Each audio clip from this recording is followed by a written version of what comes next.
There are seasons when prayers feel like whispers lost in the wind.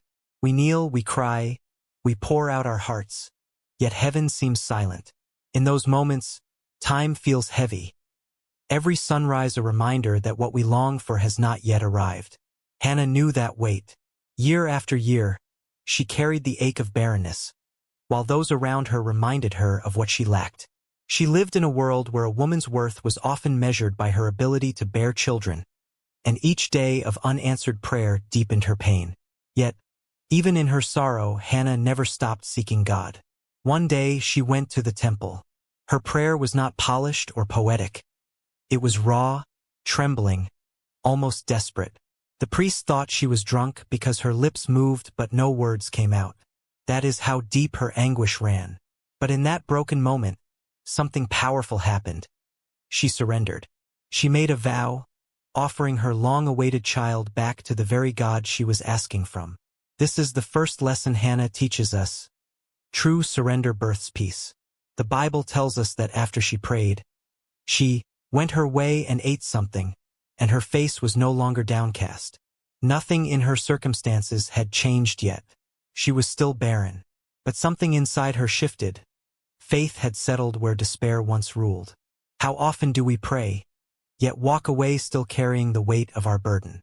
Hannah reminds us that peace is not found in the answer but in the surrender.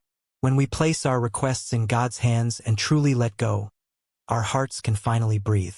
In time, God answered Hannah's prayer. She gave birth to Samuel, a prophet who would anoint kings and shape the destiny of Israel. But notice this, her story did not end with her blessing. She honored her vow and gave Samuel back to God. That's the second lesson. Faith keeps its promises, even when it costs something. It is easy to celebrate when prayers are answered, but true faith holds on to its commitments. Hannah understood that her miracle was never just about her. It was about God's greater plan. Her willingness to let go of the very gift she had longed for became the doorway for generations to be blessed.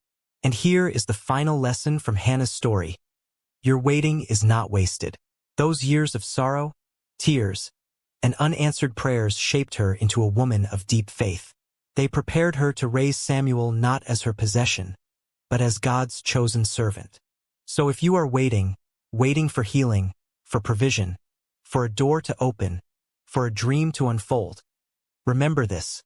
Silence does not mean absence. God hears, God sees, and sometimes the delay is shaping us for a blessing bigger than we imagined. Like Hannah, may we pour out our hearts without fear of judgment. May we surrender enough to find peace even before the answer comes.